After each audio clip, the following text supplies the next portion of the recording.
Ikaw ba ay magti-take pa lamang ng domestic worker in situ sa TISDA? So ito ay egg drop soap, plain egg drop soap. Ito po ay isa sa mga soap na ating ipiprepare sa assessment sa TESDA natin para sa ating domestic worker in situ. So ito ang tinatawag na egg drop soap. So take note, lagi pong ipiprepare ang lahat bago po magsimulang magloto. Okay po, gumamit ng gloves at dapat malinis po ang ating ginagawa dahil tayo lang po ang kakain sa ating mga niloloto. So ito, magsimula na tayong magisa ng garlic. Okay?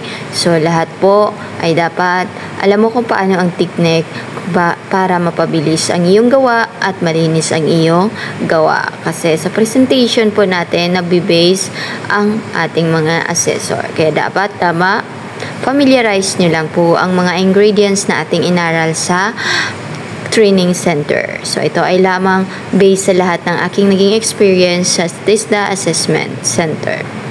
So ayan guys, next ilagay natin ay ang egg. Binatel na egg, okay? Binatel na egg. After natin magisa ng garlic, ilagay natin ng water, 1/4 cup of water, and then egg. So next is diluted cornstarch. Diluted cornstarch para ito ay magkakaroon siya ng konting disenyo or medyong pagkalapot. Ayan guys, yan ay cornstarch. Tansya niyo po ang cornstarch guys, okay? Disclaimer guys ha, ito ay based sa experience ko lang po sa loob ng assessment center at ako naman po ay pasado. Okay? So, gusto ko lang pong i-share kung ano yung nalalaman para makahelp na rin po ako ng idea para sa iba. Kasi alam ko, napaka-importante po ang assessment sa atin. Dahil kapag bumagsak tayo, ay uulit po tayo. Meron pong bayad yon. So, ayan guys. Antayin mo lamang kumulo.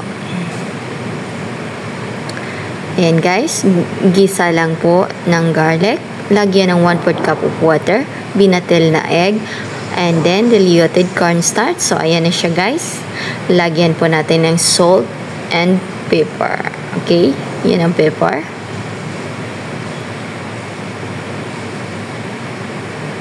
Salt.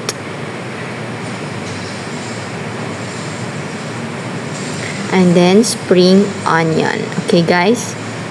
Ayan, dahil naka-prepare na po ang lahat, kaya easy na po natin gawin at mas mapapadali ang ating ginagawa. Sa plating naman, dapat doon mo po gandahan sa yung plating.